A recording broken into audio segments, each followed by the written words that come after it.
Welcome everyone to this edition of our monthly Marketing with a Book and Speech Q&A. And we have an author that we've invited aboard for a couple of reasons. We want you to meet Liz Leonard. I invited her for two reasons. One, about her journey as an author and what she's doing to be an authority. Her book is Your Franchise Fast Pass. The second reason, and this is even a surprise to Liz, but in our works with Agency Management Institute and their courses on money matters, and with people like Craig Cody, CPA, we're encouraging business owners to also pull some money out of your main business and have another stream of income. Devin is part owner in a craft cocktail company. I have a second business that is a professional writing and speaking business that I'll help people with in certain things. What do you call a DeVries with only one job? Lazy. So we're not lazy people. We actually have other. Devin and I formed a new business. I think it was yesterday. So I'll have that. And Devin has held me back from working with Liz to buy a franchise right now, because their you don't have to have a McDonald's. You don't need a Subway shop. There are a lot of businesses that you can get into for very little money. You manage it, but you don't work directly in that business. So if you're interested in that, you could ask Liz a question about that. You could read the book. But Liz, thanks for being with us today. You've been an entrepreneur for over 20 years. You've created your own ideal business. You advise people on ideal business. I just wanted you to spend 10 minutes on what's an ideal business in your mind and how do you create it, and where it talks about that in your book. Liz, welcome. Please share some knowledge with us. Thank you, Henry. Happy after 4th of July holiday week, everybody. I know it's hard re-entry back after holidays. So yesterday was kind of crickets. So thank you for having me. And I have been an entrepreneur. I was a corporate employee for many, many years in senior healthcare. And I think my ideal business, the first one that my husband Paul and I started, and we opened in a recession, by the way, in 2007, was demand driven. And I think that nobody on this meeting is going to be surprised that demand driven services are a safe zone. And so we launched a childcare business. And really, it was kind of out of our own need for our own girls, who were 4 and 7 at the time. And I'm an educator by college and wanted to put something in place that was structured. So we basically invested in a 10,000 square foot building. We're also real estate investors. And we decided, what can we put in this building? And the market showed the demand for childcare was super high. And that's what we did. We launched. And then, of course, lo and behold, you open a recession and you kind of look at your family and think, oh, what did I do? Okay, this is really scary. Are we going to make it? $1.2 million SBA loan. So a little stressful. But anyway, launched, and I share the demand-driven services, and I'll probably highlight that today for anybody that wants more information. But those are definitely areas that people feel comfortable in. We built a wait list of 2 years, and then we sold our business. And then we went into the second one, which is another demand-driven, which was self-storage. And as we all know, we all have stuff, too much stuff, and we need to have a place to put all those materials. So again, shifting out of one real estate investment into the second one, which was self-storage. We sold that a couple of years ago. And then, of course, we diversified with a franchise. And simply put, we just didn't want to do another startup. Not because we were lazy, really because the systems are built. And it's one thing to launch a business, but it's another thing to sell a business. I didn't think that through when we launched in 2007. But when a buyer approached us to buy our school, I was like, oh, wow. Okay, what do I do now? The good news is that we had hired an expert, and I'll leave you with this for my background story. We hired an expert in California that was really, had 14 schools in the Silicon Valley, and they were employer-sponsored schools for kids. They had after school of all ages. But we wanted to make sure we knew what we were doing with any of these businesses. And I would strongly encourage anybody who's thinking about diversifying, just making sure that you've got somebody on your team that can kind of give you that confidence and that camaraderie and the expertise, because it is critical in the success of a business. So I think that covers it, Henry, from soup to nuts, and I'm a franchise advisor. Yeah. Well, do you have some tips on an ideal business? I do. And I think I'm going to go back to demand driven, not to kind of hit that one home today, but I think after COVID or even during COVID, you look at the industries that were a catalyst and everybody bought real estate. I live in Maine, and I can't tell you how many out of state people thought, oh, we'll just go to the ocean, we'll just buy a house. And then they go back home and they think, okay, well, who's going to take care of this house? They need property management. So there's a lot of upkeep with these homes that are on the coast. And it was definitely an area where people needed to have services, whether it's HVAC, whether it's roofing, whether it's landscaping, anything to do with a house, interior and exterior. There is a service brand and franchising. And I'm sure you're all sitting in your homes maybe right now. And if you look around from wall to ceiling, just look outside, anything you need done, you can actually Google it, find a franchise, they come provide the service. So essential services are another kind of just a safety net, safety zone for people, lower investment. Typically, those are an owner operator model, and I can get into that a little bit more, but we do have some semi-absentee models where obviously an owner still needs to allocate, 20, 25 hours a week. So anyway, the essential services are amazing. You go. So we preach the same thing. We always tell people pain over gain.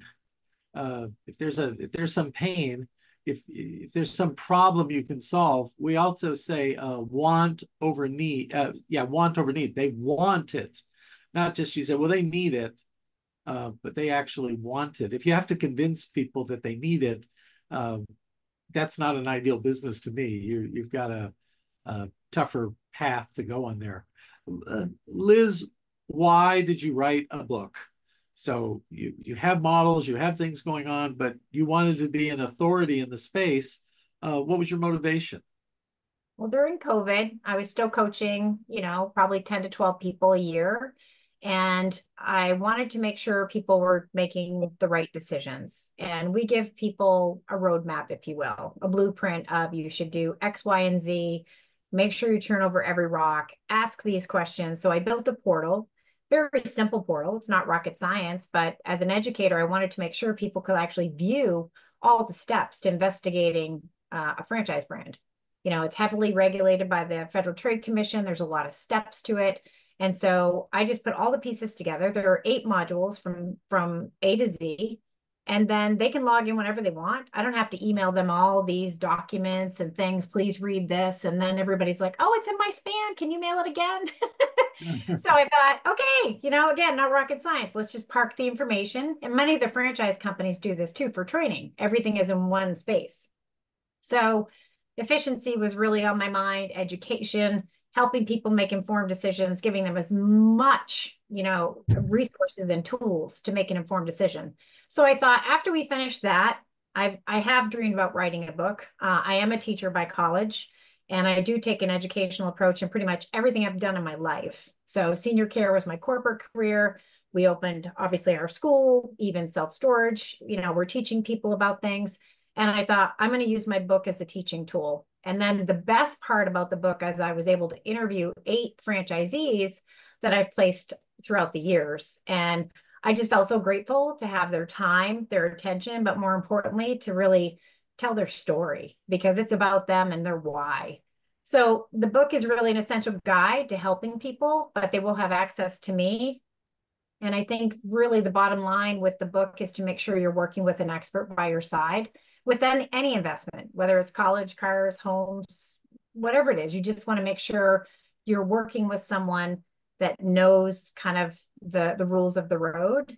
And any industry, whether it's healthcare, banking, they're regulated. And there's a lot of pieces to it from a timeline perspective. We work with funding partners as well. So there's a big part of the book where we interview lending partners and say, what should people know? And then towards the end of the book, we talk about exit strategy.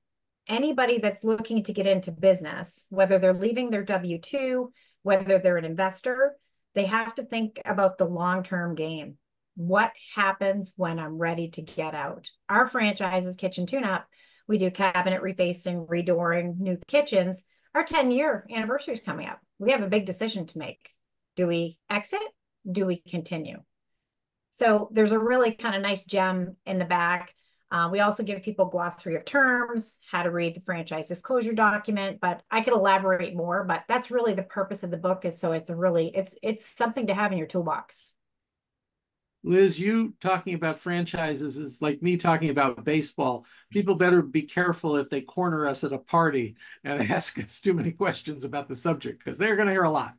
And we know things and we like to share. And thanks for sharing that. I want everybody to take some lessons out of it. So she's an educator.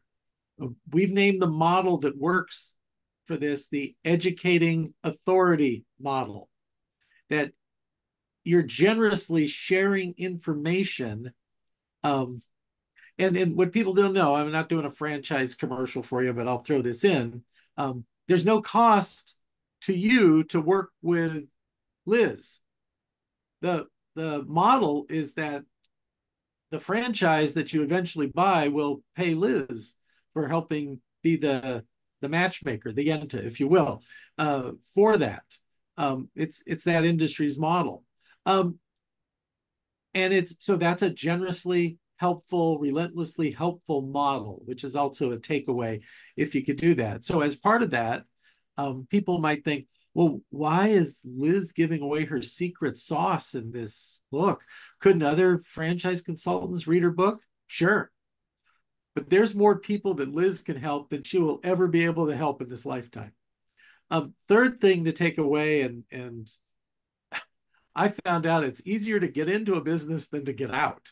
And you need to have exit strategies. And I worked with Michael Gerber of the eMyth Academy for a while, and Michael said, Henry, the only reason to start a business is to one day sell a business. It is an asset. It's why, like I had a great 6-figure job at a university. I couldn't sell my job at the end of my career.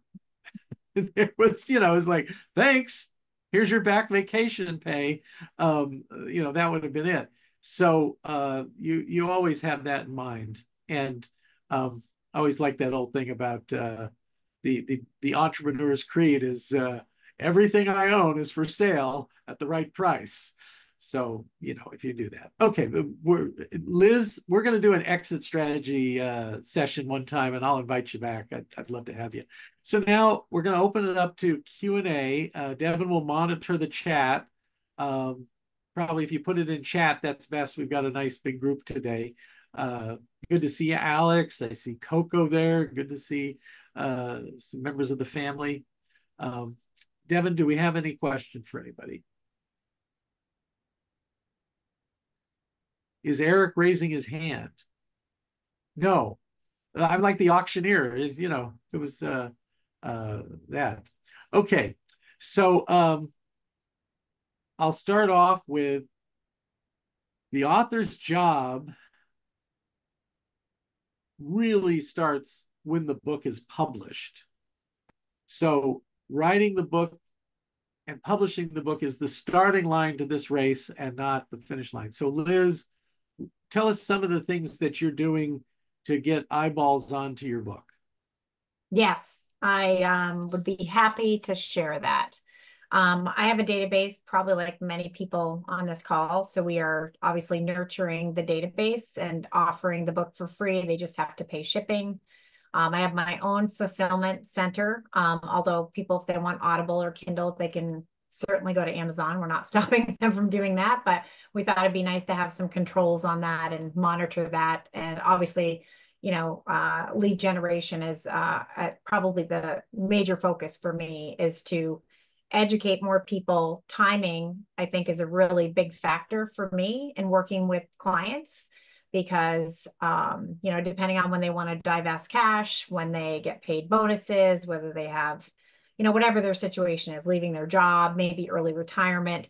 So timing is everything. So many of those people that we're nurturing the database, I'll hear from at some point. So we're also doing a lot on social media. And I think that's really, really important. We do have, the book is really helpful, and we offer a lot of bonuses to people too when they get the book. And so we have a playbook which breaks down all the different components. There's actually 4 of them. And this might be trivia for people on this call. I'm not sure if you want to know, but Henry already hit it. McDonald's, people's minds go to food. Guess what? There's more than food. You don't have to have a brick and mortar location. You can actually get a franchise for $150,000 and under. Anything with a location is much higher. So it's really critical for people to understand what the book is about, and again, educating them. So if I can get that book in front of people, it might help them be more comfortable with it. So we're doing a lot of different aspects of, social media, nurturing the database, podcasts. Henry's groups had me on different podcasts. Of course, I'm still doing that. We have a PR company. I'm doing a monthly column in a magazine. So that's been kind of fun. And we just have to come up with topics. So I think I've covered everything from like just that aspect, Henry. Did I miss anything? No, Catherine, I'm going to get to your question in just a moment. So for full disclosure, we didn't help Liz write or publish her book. A couple of members in what we call the Indie Books family wanted us to talk to Liz and offer her help in spreading the word. Said she was a good person, said it was a good book. Would we consider it? And we did, and we were happy to invite her into the Indie Books family and spread the word. Catherine, would you like to turn your audio on and ask your question? Sure, I can do that. So my question for Liz is, how do I figure out the right business for me? Because like you just mentioned, obviously fast food is one of the franchise options, but it actually seems like everything can be a franchise these days. So how do I figure that out, and even figure out if franchising versus starting my own thing? Like, it just seems like it's a really big choice. It's a great question. It is a big choice. And Henry, one thing that you mentioned a few minutes ago is pain. And the book also speaks to people that are in pain. And the pain that I want to qualify on this meeting is that there are people that are getting laid off in this world, and they're in their mid-50s and they don't know where to go. And so franchise ownership, or even business independent ownership, which I reference in my book as well, that, it might not fit everyone. I will speak and talk with anyone, but if there's a pain that I can help them solve, that makes me feel also really, really good as a person. So Catherine, your question, we give people a skills assessment. And obviously that's probably no surprise to anybody here, but you want to identify and leverage, what are you good at? So every business, even maybe as authors, we have businesses, right? We're all responsible for sales and marketing, which we just discussed with Henry. Then we have obviously, accounting and finance, the not so fun stuff. Then we have the digital technology side. We have recruiting, management. So we want to actually measure and find out, what are you good at? And I mean, I think we can use this in everyday life, not even just with franchise ownership. So if we can identify the skills and the strengths along with the weaknesses, we can actually start building a mini business plan. So if you are not able to have a sales aptitude, you don't want to talk to people, you're an introvert likely, then we need to make sure that you're going to hire a salesperson. So it's very, very important. So we back into it. We just don't spin the wheel and go, oh, let's look at this, let's look at that. Oh, you like food, you like clothes. We actually want to look at your market. We want to look at your risk tolerance. We want to look at your family life. We want to find out what kind of liabilities you have every month. What can you afford? That's why we send everybody to get pre-qualified. So if you put all of that together, we can identify data. And that's what I need from people. So data is like DNA, and we can help look at franchises that match kind of where they live, risk tolerance, the role in the business, how much money they want to make. So those things are all really, really critical. So hopefully that answers the question. I want to toss it to Devin because I'm curious. Devin, what? So Devin, I know you do not drink alcohol, but you started a specialty cocktail business, which, by the way, a member of the family today, East, says hello and that she loves your product. What was the motivation for you to help launch that business? Well, I was more interested in it from a marketing side. I think I don't personally drink a lot, but when I do go to drink, it would be a cocktail. So there is that aspect to it. But I think what I found very interesting was marketing in the alcohol industry, because a lot of people have very specific, they're almost like mini fan groups. They have, they're whiskey drinkers, or, they do bourbon tastings. The wine, I mean, obviously the wine industry is huge and people have a lot of, opinions and things they really, really like. So it was an interesting marketing challenge to then come to them with a totally new idea. They're pre-made cocktails, but it's not like a canned cocktail that's just a simple like gin and tonic. These are custom craft cocktail recipes. So it was that kind of challenge of how do we get this new product out there? And the problem, going back to the problem we were solving for people was, you don't have to buy a whole bunch of ingredients. You don't have to spend the time and the mixing them at your party. They're ready to serve. So you can have kind of that premium experience in your own home without all the cost and hassle. So that was kind of the problem we were approaching to solve. Not to cut you off. Thanks, Devin. I'm going to make a joke and then move on to Dave Sparkman and Gene Wright. The joke is, if any of you think that this was not demand driven, Devin launched this during the pandemic and alcohol sales went up 229% during that period. So there was a demand, there was a pain there. Dave Sparkman, you had a question about to Liz about the research on this. Could you ask it, please? Yes, thank you, Henry. Liz, you mentioned demand. Oh, okay, I'm going to stop you. I set you up wrong. You're supposed to say, thanks, Henry. Dave Sparkman. As you know, I'm the author of the upcoming book. Dave, you want to ask your question? Sure, Henry. Thank you. I'm the author of Culture, Character, Results, Lessons from United Health Group's Transformational Journey, and the founding managing partner for a advisory services business called Spark Your Culture. And I have a question for Liz today. Liz, you mentioned demand services businesses, and obviously to try to figure out what those demands are could entail a lot of research or more anecdotal gut feel. I kind of see this in the marketplace. I'm curious what you used in the past or what you would advise to others. It's a great question. Essential services is kind of a very broad term I'm using today, but another way to describe them are home service brands. And we do need to look at the market. We need to see what the population is. If you think about franchising, and I don't know what the knowledge level is of franchising, but it is based on a population of people, market demand, of course, and really what people can afford. I mean, it comes down to what the investment is for people. So I have a coaching and training franchise right now, and it's under $100,000. And for people that are exiting the corporate world, but have so many specialty skills and services, they're able to kind of transition into that. So, I mean, it really, we do look at a lot, and the franchise companies have a mapping software. They also have socioeconomic status. They do all of that data to show you. And then they also do a mapping call where they'll actually take your city in and around where you are. They show you the competition. So you're going to have all of those facts, which are very valuable.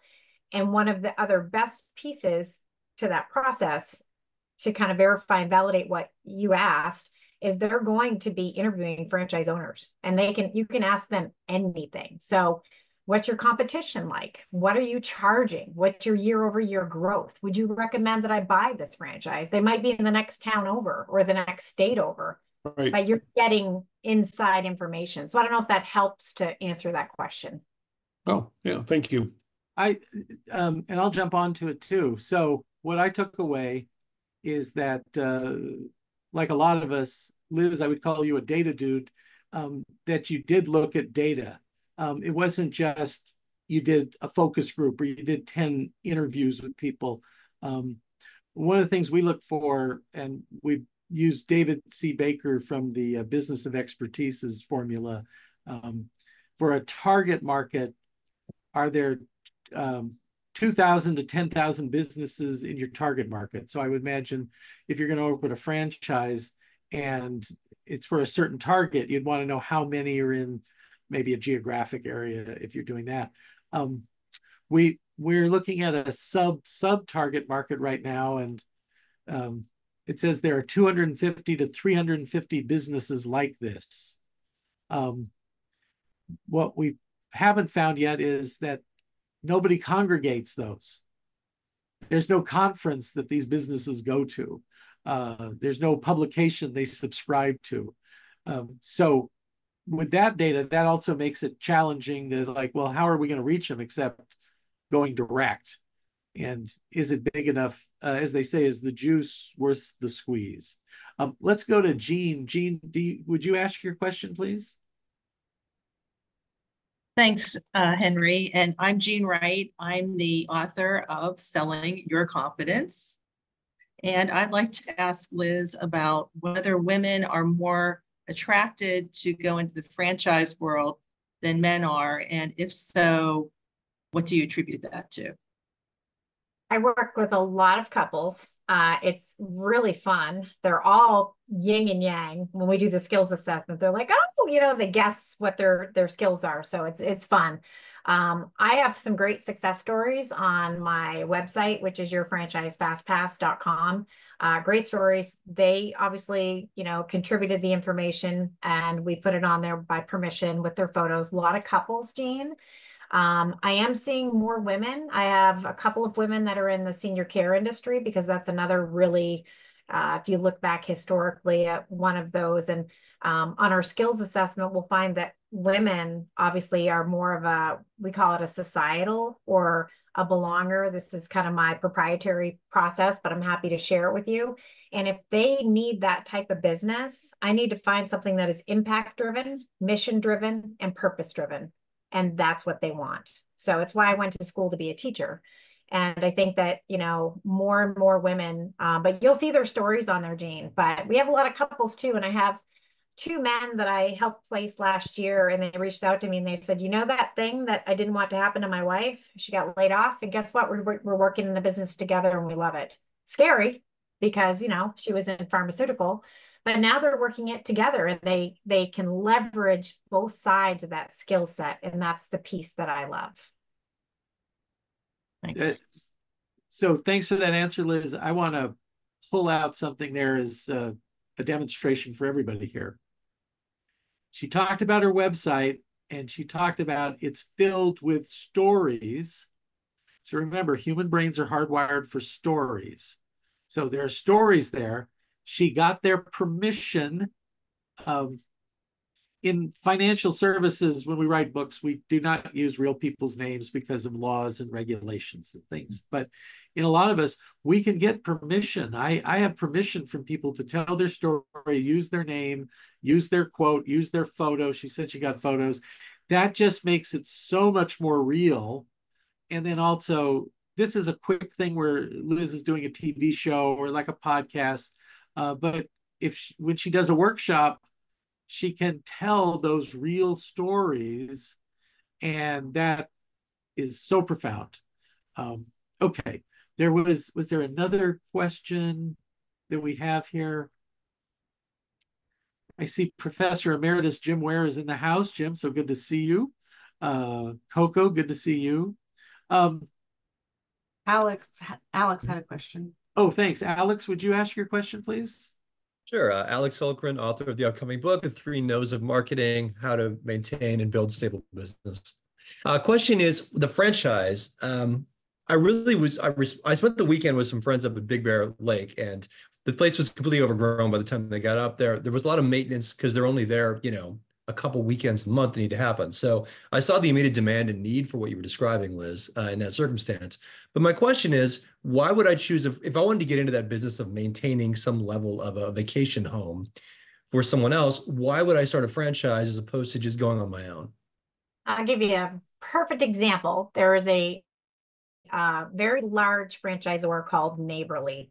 Neighborly has 19 brands. They're based out of Waco, Texas. They historically have been around, probably one of the longest players in the franchise game. So they came up with a brilliant idea to open a property management company. I have several brands, by the way. I don't just have one in one lane. I have like 3 or 4 property management brands for people to vet out. But I want to share this with you because brilliant marketing strategy. They offer everything. They have Mr. Rooter, Mr. Electric, Mr. Appliance, you name it. They have them all. So if you need everything done at that property, you will utilize everybody in the family, if that makes sense. So, and I don't know what it would take to open your own property management company, but one of the things that RPM for short has, they have a wealth optimizer tool. So if you want to know what that property is going to make you for money, that is part of the value add service to the owner who might live 5 states over and just needs the revenue in this thing to pay the mortgage. So there's a lot of pieces to that. And hopefully that helps answer your question. But I speak to a lot of people who own real estate and they are exhausted from maintaining their own property. They don't want to do it anymore. And the other piece to that too is that the avatar for that particular brand, if you will, or that industry, they're real estate investors. They are building a portfolio. So every property that they buy, they will put the widget in and provide the service, both. Does that help? Excellent. So any other questions about what's happening now in, I did have one. Coming back to Liz, because Liz, you've done it differently than everybody we're working with, because we just say, be simple, have the book up on Amazon. It's more important what happens as the result of the book. You're building credibility and impact and influence, but you're really driven by lead generation. For this to pencil for you, the ROI has to be, you've generated leads, which, to use my baseball parlance, are at bats, and then you're going to measure what your batting average is, how many become clients, and then average value and all that. I know you're going to do that. But let's get back to the piece about what you had to do that's extra to be able to sell the books and capture the leads. Yes, it is definitely an extra step, extra expense to hire a fulfillment center. But, if you think about just, I'm a very much a data-driven person. I like to write everything down and visual. When I did my little sheet, my little mini pro forma on Amazon versus doing my own book fulfillment and what I would get, what are the pros and cons? I mean, there was no question, Henry, that book fulfillment was the way to go. I know I need to do Amazon. It's almost like I feel like it's a credibility and kind of an endorsement opportunity in Amazon, but they're the giant. I'm not going to get their phone number. I'm not going to get their email address. I'm not going to know really who they are. And so I want to know who these people are that are coming into my world and reading the book and learning about the 8 franchisees in the story and learning about funding. It's not all about me, but lead generation was really the precipice of that strategy for book fulfillment. And we're giving them, we did notes in the book too. I want it to be a workbook. So we're giving away, it's a really cool little thing with a bookmark and a pen attached together. And they get a handwritten note card from me too at the fulfillment center. And you would never get that with Amazon. No.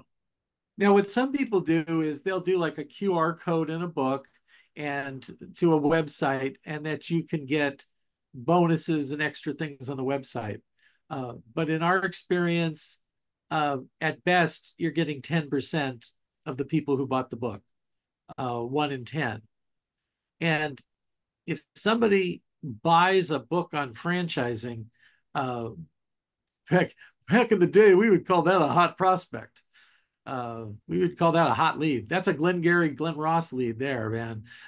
You want that lead.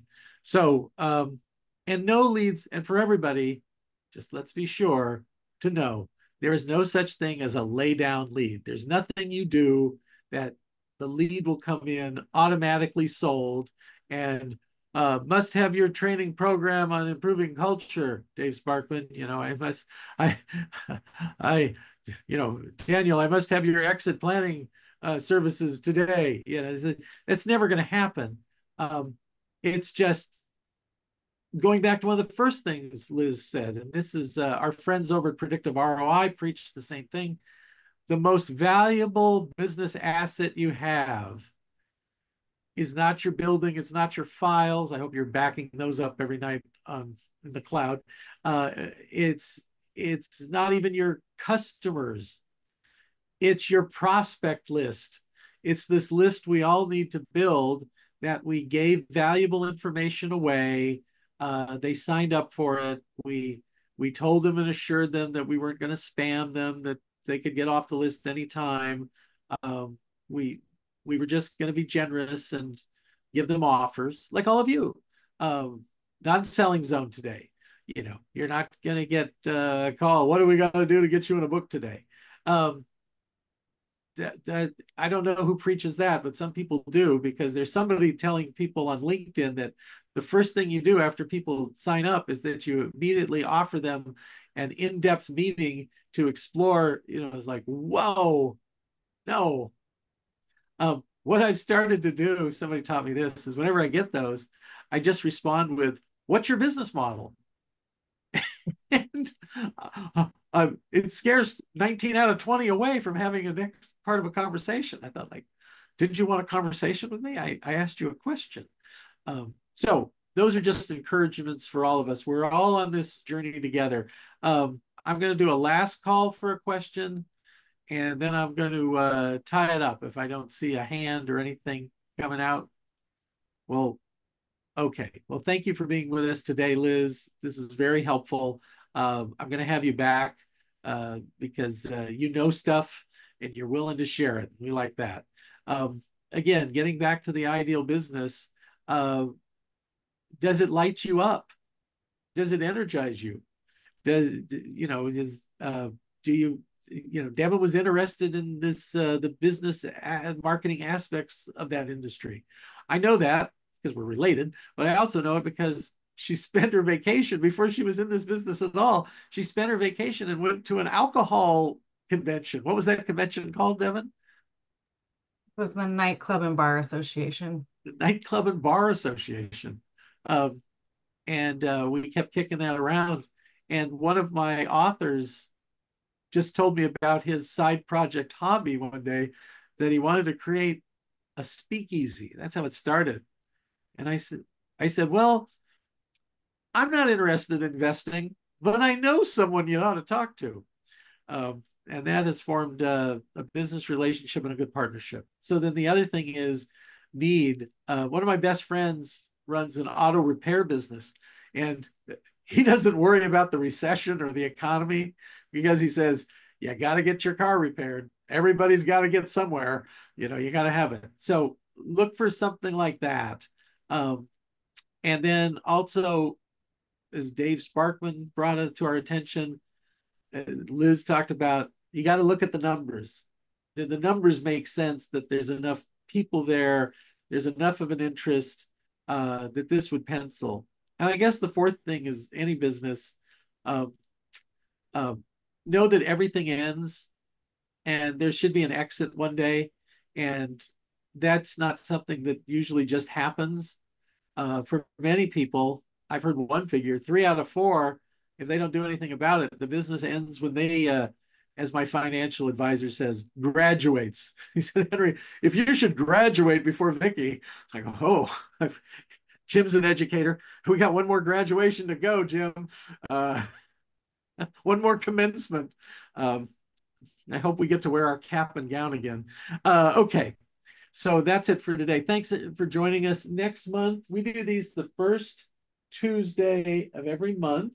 So it's going to be August 6th. We do them at the same time. And it's a good place to meet people who are in the same boat. So thanks for sharing your contact information, and look forward to seeing you at another event. Thanks, everybody.